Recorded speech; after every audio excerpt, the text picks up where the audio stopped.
Hey, welcome to FreightWaves Now, Thirsty Thursday edition style. Thanks for joining us here today. We've got a lot up our sleeve and we're going to hit you with it real quick. We have got some weather and some deeper dives and kind of looking at it with our cool new Sonar 4.0 features. We've got some good news and the very mixed news of what may be happening on the economic side of things, especially as it corresponds with freight, and also an interesting analysis of what is freight and tech and innovation, what is up with the IPOs, Uber and Lyft, and what's the trickle-down theory mean for other tech startups, especially in their late stages. So let's turn to Nick Austin.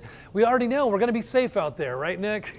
I hope everyone's going to be safe out there. Let's be safe out there because there's lots of reasons to try and be safe out there. That's right. We have a pretty potent winter storm. Well, I'll say, even though it's spring, it's a winter-like storm moving through California, the Great Basin.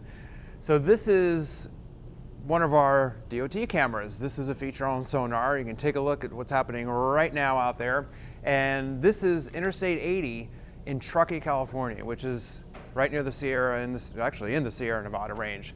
And not a lot of snow on the road yet. It's kind of wet and slushy, but the snow is going to get worse through the day. Snow starting to pile up on the roads, and look at all the trucks just sitting there. And if you think about this as being a very regionalized, very small part of the country, well, you would be right, but obviously there is a lot of freight traffic going through there. There is, and it's not unusual for this part of the country to see snow even in mid-May, but it's the intensity that's expected with this storm that's going to be a little unusual. There could be 1 to upwards of maybe even 2 feet of snow in parts of the Sierra by the end of tonight, actually, through the overnight hours. So it's not just going to be a problem gradually through today, but also overnight.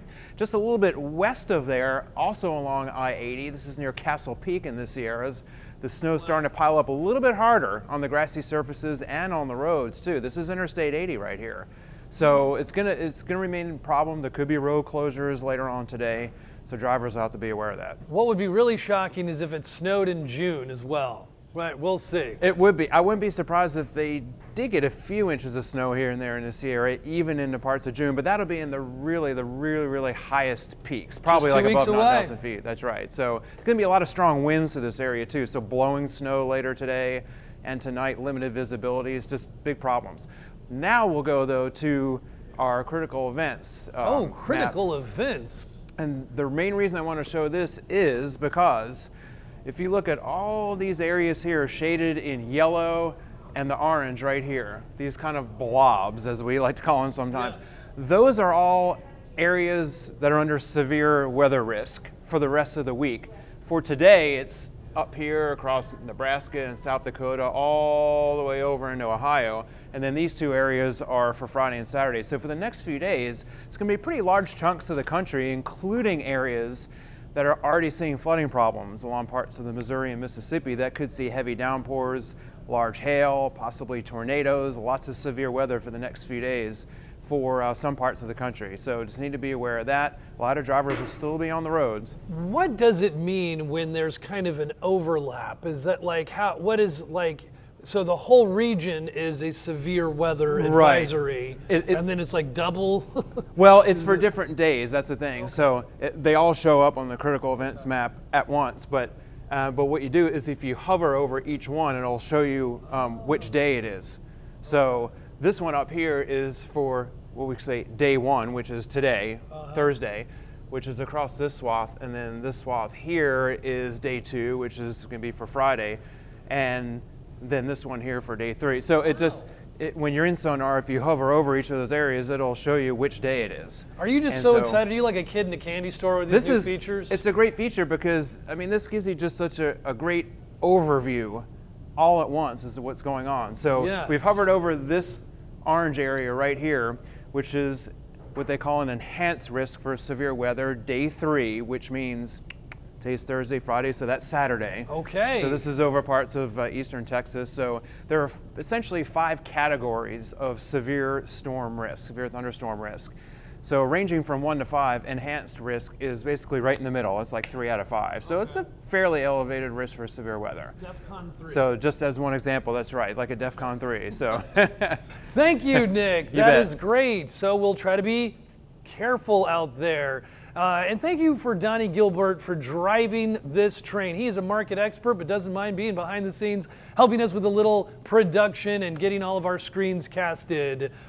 Anthony Smith, welcome to the show. Thank you, Chad. Great to have you here as always.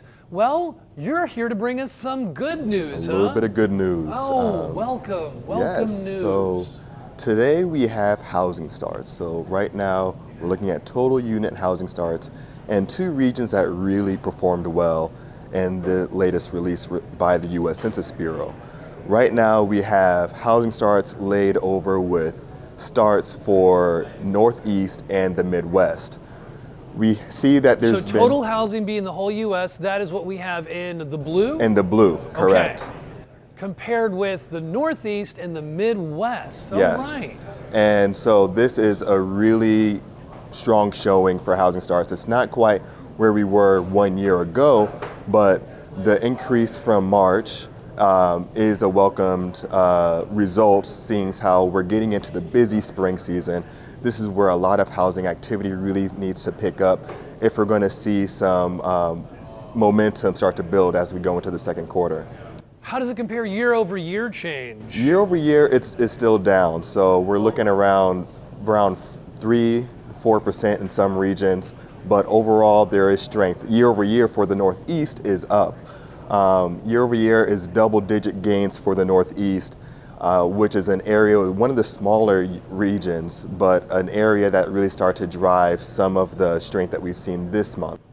Well, that is a significant jump in a single month, right? It is. Were we expecting a jump like this? We were expecting an increase going into April. We weren't quite sure where it was going to shake out just because the first quarter was so lackluster, especially when we're looking at the Midwest. There were just mounting weather events with flooding, as we've heard from Nick Austin, all throughout the first part of the year. Yes. So we're seeing that there is some rebound going on for the Midwest, and we're hoping to see that kind of continue as we go through the second quarter. And housing is one of those sectors that is particularly sensitive to weather. Yes, right? Correct. Yeah, we've got like a mixed picture though. This is optimistic good news. We've also had recently, there's, manufacturing, I believe Ibrahim recently said is a little down. What else is kind of down right now? Another thing that's down is we got some lackluster results for retail sales. And that's really something that we're going to have to watch closely as we move forward throughout the second quarter. Manufacturing segment and retail sales can really kind of start to limit the amount of freight activity. One of the things that we're optimistic about with housing starts is that's going to potentially spur some flatbed activity on the freight side, and really looking forward throughout the second quarter. The consumer, as we always talk about, yes, the life force of the U.S. economy, and they're in a good position, a prime position to take advantage of these lower mortgage rates, historically low employment rates, and all of the above is really kind of ticked off for the consumer. Those are a couple of very positive, optimistic ways of looking at this glass. Because, yep, we've talked a lot about the trade and war and the tariffs. We've kind of talked about it. You've been hearing it all over the news all week. But to offer some different insights on it, one of our fears is that, can this, even if things get resolved over the next couple of months, will it affect consumer confidence representing so much of the economy? This, though, also represents consumer confidence, the latest data that we have. Right. And it seems pretty optimistic, doesn't it? Seems pretty optimistic. So one of the things that we're going to have to really watch closely if the supply can reach where consumer demand is. There's a demand for homes, but we need the adequate supply. When we're looking at homes on the lower end of the price range, so starter homes, builders really being squeezed out with margins when we're looking at available lots, labor costs, material costs, really kind of squeezing those margins. And so that's really going to be a prime area to keep an eye on as we kind of move forward throughout the second quarter. Yes, builders have been squeezed by just finding available land to build on. That's been another story. Thank you, Anthony Smith. Appreciate the insights there. And now let's move on to our market expert making his second appearance, Seth Holm, here to talk to us about the IPO valuation of Uber and what does it all mean. Welcome. Thanks, Chad. Yeah, great to have you on again. Glad to be here. So yeah, I took a look at Uber IPO'd last Friday, and it ended up IPOing at $45, which was the low end of its range, and it actually opened up below that in the low 40s range here, which most investors generally take as a bad sign. So this actually also comes on the heels of Lyft's IPO in March. Lyft is the other major ride-hailing company in the US, and so now you've had both of these ride-sharing IPOs bomb within 2 months. So people are in the stock market, combined with the bad market backdrop for the trade war, they're trying to sort out what this all means for the economy. Well, what does it all mean? We're kind of interested in it because how does it affect maybe like, late stage tech companies? We're interested in the freight tech space.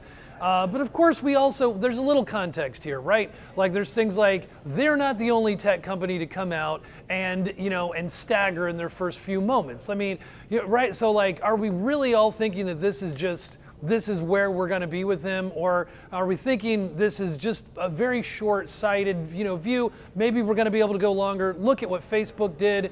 Amazon wasn't even profitable when, for many, many years. Some argue that they still aren't. Give us some context. Yeah, so I would say a couple of things, right?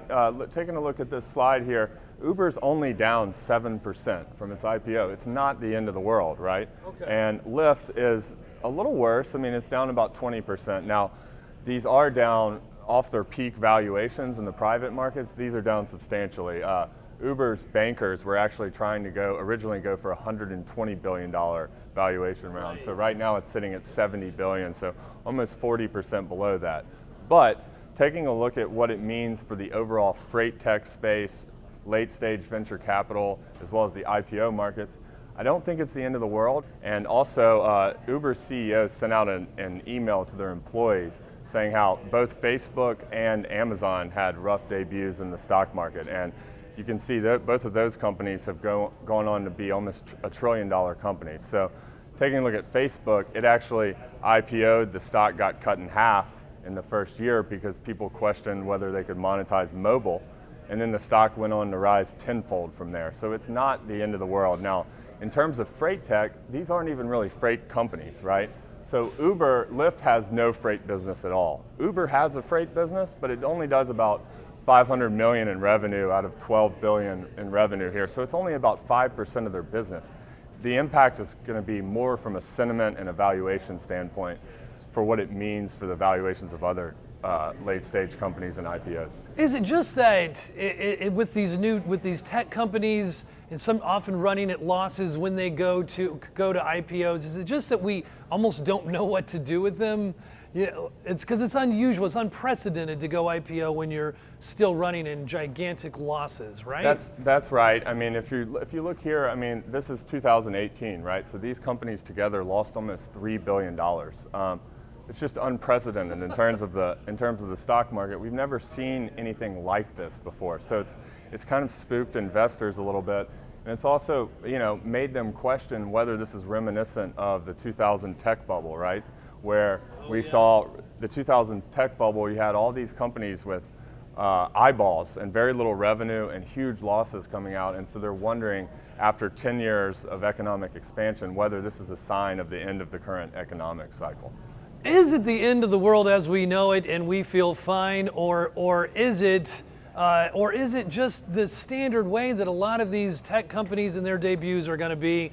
Well, stay tuned to find out, because we're going to be bringing it to you each and every day at 4 o'clock every business day, telling you what is happening right now. We're going to be giving you different insights and analysis per our sonar and whatever else we can. There's a lot of data, but you got to have analysts be able to analyze that data, interpret it, and give it to us, often in layman's terms, such as Seth Holm and Anthony Smith were doing today for us. So thanks for tuning in. We will see you here. Share the love on social media. Subscribe on our YouTube channel if you would, and we will see you very soon. How about tomorrow? In the meantime, don't worry. Be happy.